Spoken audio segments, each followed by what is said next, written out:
حدیث پاک میں آتا ہے ایک مرتبہ سیدہ صدیقہ لانا کو غصہ آ گیا تو نبی علیہ السلام نے ان کے کان کی لو کو پکڑ کے کہا، ان کی کان کی لو کو پکڑ کے دبایا اور فرمایا اے منی سی عائشہ، پیار سے کہتے ہیں نا چھوٹے، اے منی سی عائشہ اٹھ اور اپنے رب سے دعا مانگ، اے اللہ میرے گناہوں کو معاف فرما دے اور مجھے غصے پر قابو عطا فرما دے۔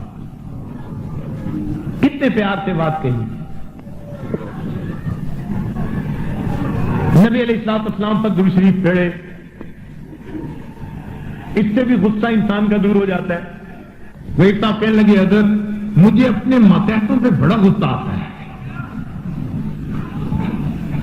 طاقتور پہ غصہ نہیں آتا، پتہ ہے اس پہ غصہ کیا تو آگے سے جواب مل جائے گا، کمزوروں پہ غصہ بہت آتا ہے۔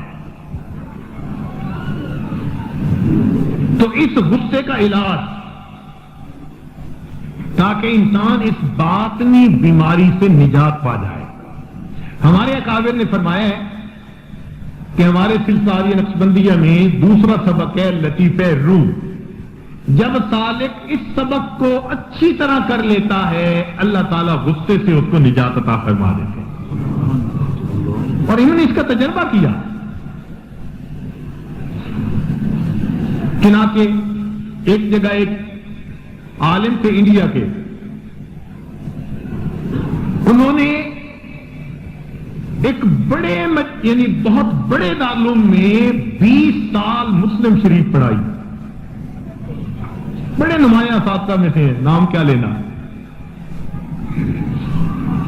مگر ان کا غصہ بھی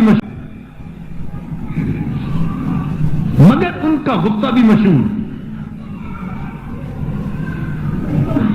جب سلسلے میں داخل ہوئے تو کہنے لگے کہ حضرت میری یہ حالت ہے کہ بس ذرا سی بات پہ غصے میں آ جاتا ہوں، میں قابو میں نہیں رہتا، لوگ میرے علم کی وجہ سے میرا بڑا احترام کرتے ہیں مگر میں اپنی اس باطنی مرض سے بہت تنگ ہوں۔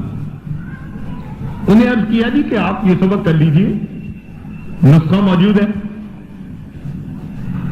انہوں نے 4-6 مہینے جب وہ سبق کیا، اللہ نے ان کی طبیعت بدلی، ایسی بدلی کہ ایک دن آئے اور کہنے لگے کہ حضرت میری اہلیہ صاحبہ نے پیغام بھجوایا ہے کہ پیر صاحب کو کہیں کہ مجھے غائبانہ بیعت فرما لے۔ پھر کہنے لگے پتہ ہے وہ کیوں بیعت ہوئی ہے؟ میں نے پوچھا کیوں؟ کہنے لگے کہ اس نے میرے ساتھ زندگی کے اتنے سال گزارے، میں نے اس کو نہیں بتایا کہ میں بیعت ہوا، مجھے کہتی تھی کہ آپ 4-5 مہینے سے بالکل بدل چکے ہیں۔ تو غصہ کمزور ہونے کی علامت ہے، جلدی غصے میں آ جانا، اور یہی بات نبی علیہ السلام نے فرمائی۔ صحابہ کرام سے پوچھا کہ پہلوان کون ہے؟ عرض کیا اللہ کے نبی کے جو دوسرے کو گرا دے؟ فرمایا نہیں۔ اے اللہ کے محبوب آپ بتلا دیجئے۔ نبی علیہ السلام نے فرمایا پہلوان وہ ہے جو اپنے غصے پہ قابو پا لے۔ تو غصے پہ قابو پا لینا یہ مردانگی ہے، یہ ہمت کی بات ہے۔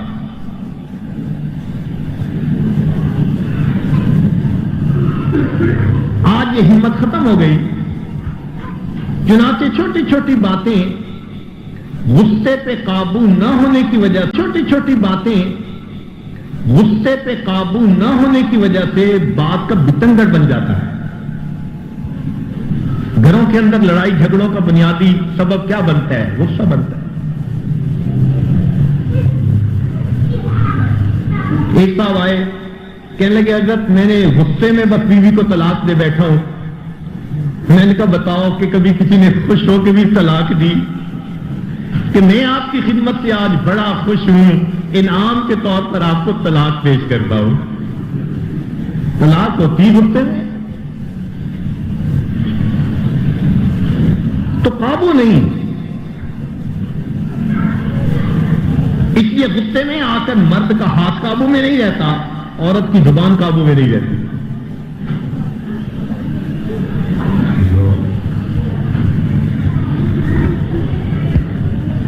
ایک ملک میں جانا ہوا، وہاں پر میاں بیوی میں طلاق ہوئی، تازہ واقعہ تھا، کس بات پر کہ میاں اٹھے تو آنکھ کھلی ذرا دیر سے، دفتر جانے میں وقت تھوڑا تھا اور باتھ روم میں کوئی گیا ہوا تھا، تو انہوں نے ٹوتھ پیسٹ کرنے کے لیے کچن کا شینک استعمال کر لیا،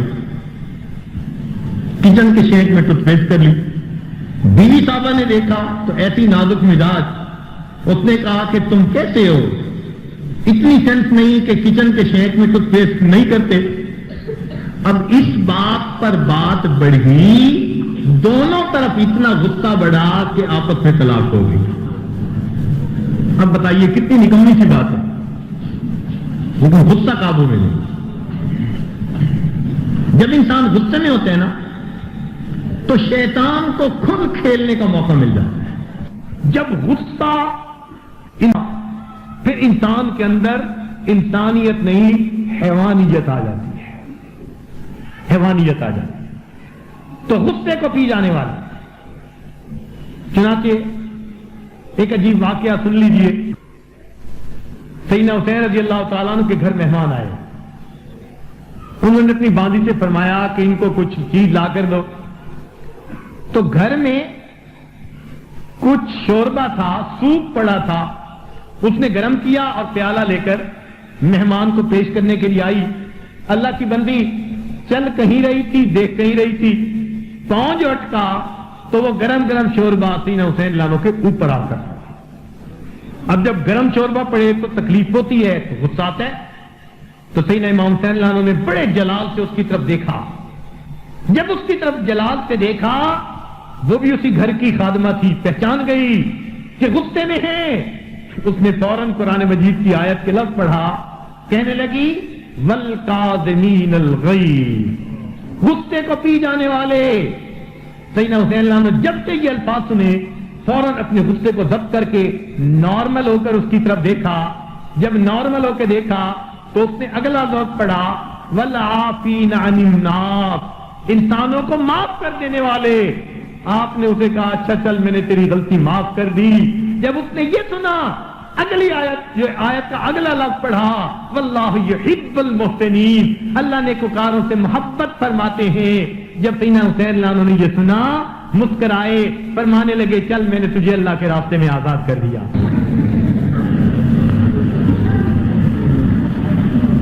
اللہ رب العزت ایمان والوں کی صفات میں اس کو پہلے نمبر پر گنوا رہے ہیں۔ ارشاد فرمایا والقاظمین الغیظ، قاظمین الغیظ، غصے کو پی جانے والے۔ کیا مطلب کہ غصہ آتا تو ہے، فطرت ہے، لیکن بندہ اس کو پی لیتا ہے، قابو پا لیتا ہے۔ انگلش میں کہتے ہیں keep smiling even if you are boiling، اندر سے ابل بھی رہے ہوں تو بھی چہرے کے اوپر کم از کم تم مسکراہٹ رکھو، اور یہ ہر بندے کا کام نہیں ہے، یہ بڑا مشکل کام ہے۔ تو غصے پہ قابو پا لینا، معاف کر دینا، اس سے انسان کو راحت ملتی ہے۔ تو صحابہ کرام کو اللہ رب العزت نے یہ کمال عطا کیا تھا۔ ہمیں بھی اللہ تعالیٰ سے یہ صفت مانگنی چاہیے، اے اللہ ہمیں اپنے غصے پہ قابو عطا فرما دیجیے۔ تو یہ مومن کی صفات میں سے ایک صفت ہے، اس لیے ارشاد فرمایا والقاظمین الغیظ، غصے کو پی جانے والے، والعافین عن الناس، انسانوں کو معاف کر دینے والے، واللہ یحب المحسنین، اللہ ایسے نیکوکاروں سے محبت فرماتے ہیں۔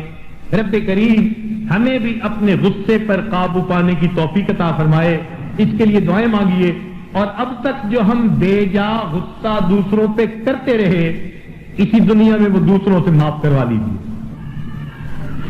چاہے بیوی ہے، چاہے اولاد ہے، چاہے دوست ساتھی ہے، پڑوسی ہے، معافی مانگ لیجیے۔ اس دنیا میں معاف کروا لینا آسان ہے، اور قیامت کے دن معاف کروا لینا بڑا مشکل کام ہے۔ ہمارے حضرت مرشد عالم رحمت اللہ علیہ فرماتے ہیں، ایک اضافی واقعہ سے آپ کو فائدہ دے گا، اس لیے